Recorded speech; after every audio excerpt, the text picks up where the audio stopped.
Welcome back, WrestleRanters, to WrestleRant edition number 82. I am your host, per usual, Bleacher Report, Feature Columnist Level 3, Graham GSM Matthews, here today to review a little late, I apologize for that, Bound for Glory 2012, an event produced by TNA Impact Wrestling, one of the best Bound for Glory events in years, in my personal opinion. If you watched my Bound for Glory review last year here on my channel, I believe the video is up. If it's not, I must have forgotten to review it because it was just that lackluster. But this show, the best TNA pay-per-view of this year. I know some people may argue that Slammiversary is a bit better, but I'm going to break it down for you right here, right now. To kick off the show with the X Division Championship match that was just made days before the event went live. Rob Van Dam defeating Zema Ion to win the X Division Championship. Very fun opening matchup, first time ever, I believe.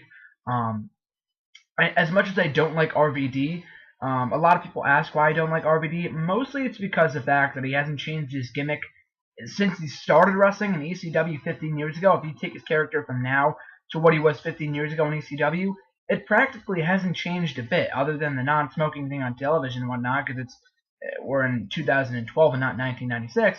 But nevertheless, I haven't liked RVD's character all that much in TNA in recent years. That being said, I am extremely happy to see the X Division Championship on him. I know he's a seasoned veteran. He doesn't need a championship at this point in his career, but he can help put over other guys.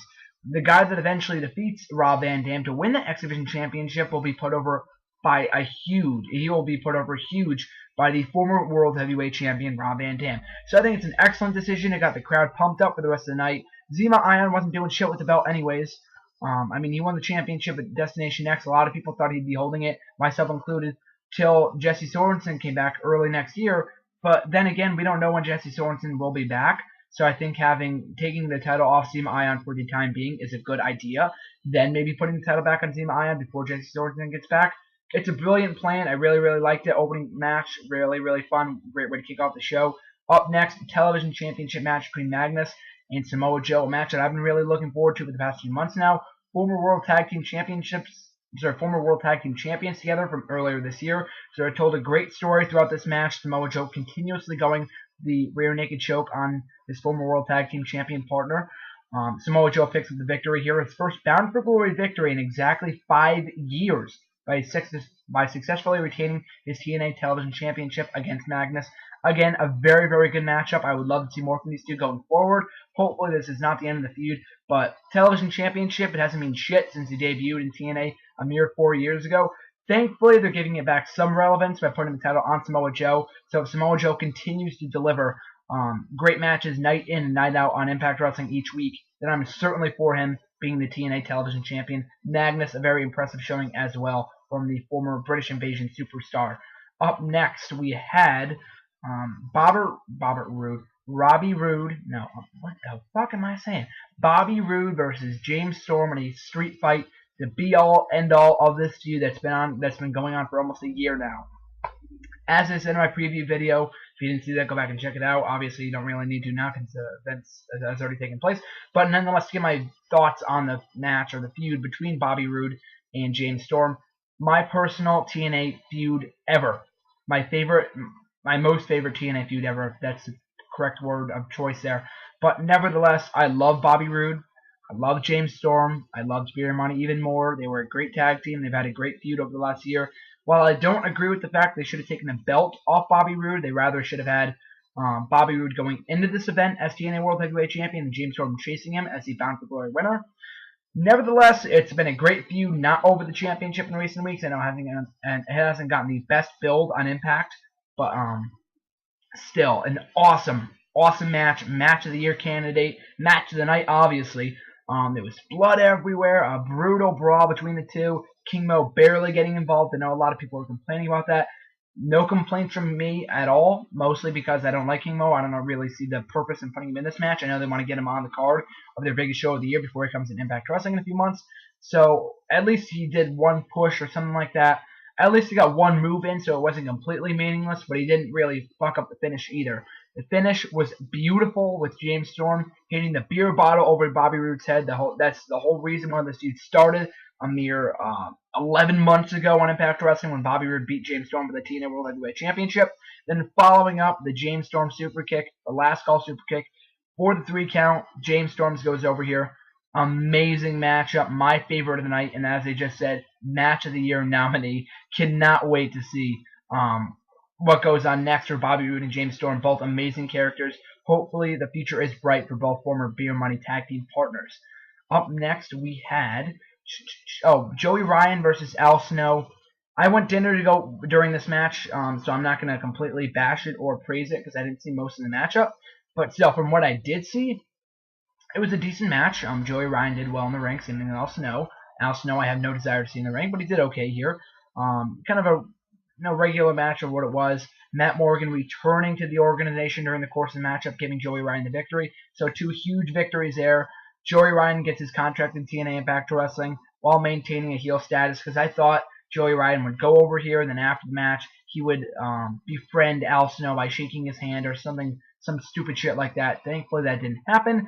Joey Ryan stays a heel. He's got a contract in Impact Wrestling, and Matt Morgan makes his first TNA appearance in nearly 6 months or something like that, I believe. So I'm glad to see Matt Morgan back in a beast role. Glad to see Joey Ryan in Impact Wrestling. So a successful match, even though the match wasn't all that great, but I didn't have any high expectations for it anyway. So a win all the way around. Up next, we had a a triple threat tag team match for the World Tag Team Championships, with Chavo Guerrero and Hernandez capturing the tag team titles after defeating the tandems of the former champions Kazarian and Daniels, as well as AJ Styles and Kurt Angle. Now, this was an amazing matchup at Slammiversary earlier this year between Angles and Styles and Kaz and Daniels. That was probably another Match of the Year nominee. Sadly, when you added in Chavo and Hernandez for this matchup, didn't have quite the same pop that it did at Slammiversary. It might have had something to do with the fact that it happened after the James Storm and Bobby Roode match. I mean, as I said on Twitter during the course of the event, that match should have happened later in the night. That match has been going on or been building for the last year now, so that should have happened on later in the night.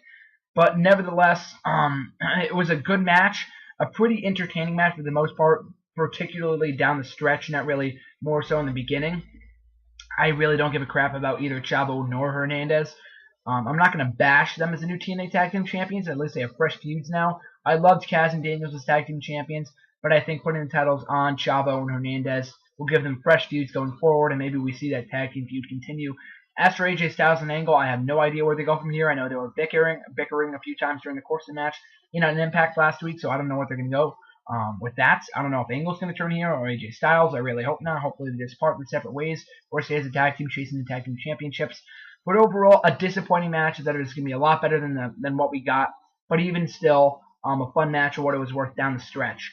And then up next, we had the Knockouts Championship match with Tara defeating her student, Miss Tessmacher, to win her 5th record-setting Knockouts Championship. Now, she's tied with Angelina Love at the moment for most reigns as a Knockout Champion.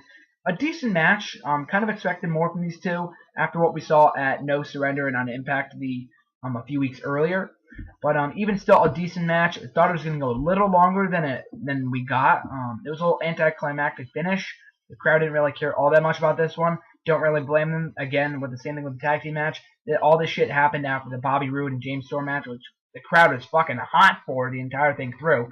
So I can see as to why the crowd wasn't all that hot for this tag team match. Or I'm sorry, for this Knockouts match.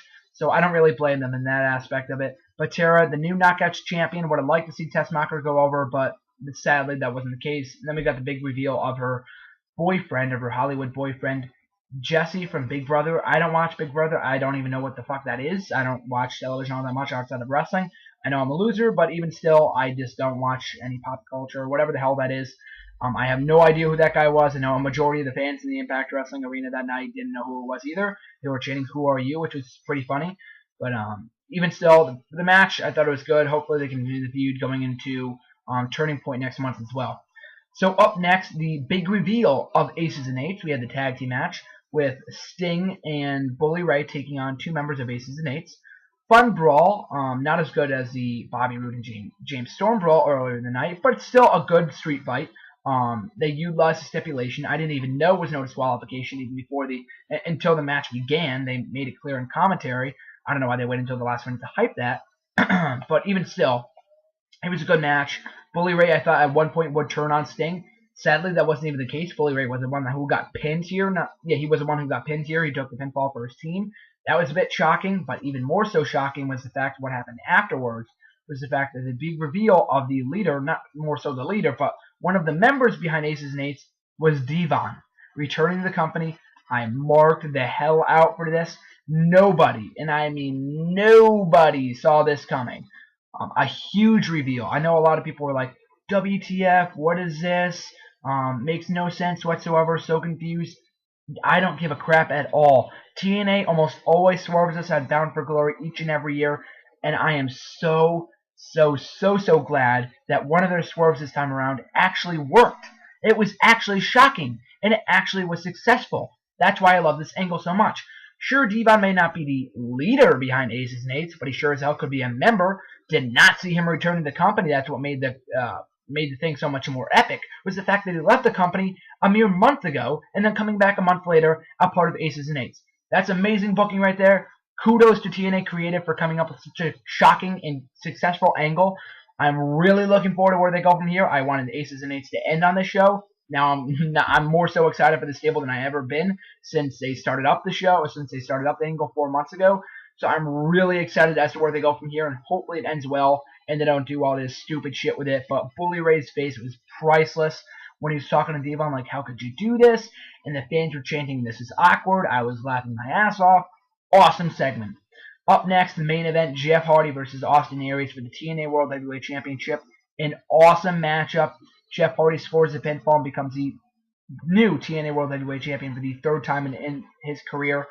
A great matchup. The first time ever, I believe, between these two. And they showed a lot of good chemistry, good pace, good storytelling throughout the matchup as well. And a good ending as well. I know a lot of people were saying how the celebration of Jeff Hardy was a bit anticlimactic, and I don't blame you. They should have had confetti there. But nonetheless, I thought it was a very, very good match. Jeff Hardy is the new TNA World Heavyweight Champion. I won't complain. It's a good move. I like Jeff Hardy. I like his new theme, by the way, as well. But I like Jeff Hardy. I like his redemption story. They should have built upon that going into the event. Sadly, they didn't, and the match finish didn't feel all that meaningful as it should have. But even still, Austin Aries should not have gone over here. They needed the Bound for Glory winner to win this year, unlike Bobby Roode last year. And they've ended almost every Bound for Glory main event in recent years in a chicken shit heel fashion. So I'm glad this ended clean. It ended decisively. It ended on a happy note, much like WrestleMania 28 and past WrestleManias in recent years. So I'm really, really glad. I'm really, really satisfied with the result of this match and the show overall. A great way to end an awesome, awesome show. As I said at the beginning of the video, the best Bound for Glory in years. A lot of awesome action, a lot of awesome title changes, awesome storytelling, and awesome progression going forward. As I just said, the key word of this show, awesome. Most epic Bound for Glory in years. I'm really looking forward to what they do going forward. Can't wait till Impact on Thursday, and hopefully it ends up building to something much, much greater. This is the culmination of everything TNA has done great this year. TNA has been on fire since January, even before everyone else already realized it. I started liking TNA much, much more in January when they kind of turned around and became a much more entertaining organization. And then by February, I was really, really into it. I wrote an article about it on Bleacher Report. A few months later, people were like, yeah, I think I should start giving TNA a chance now. And now everyone's on the TNA board. I know they're a little boring in previous weeks or in the past month or so, given the build-up up to Bound for Glory. But despite the lack of build-up for this event, an amazing show, and cannot wait to see where TNA goes from here. So thanks for watching the video, guys. Really do appreciate it. Make sure to voice your thoughts on Bound for Glory on my latest article on Bleacher Report, or just hit me up on Twitter at @Sam_GSM. This is GSM, signing out. Till next time, guys.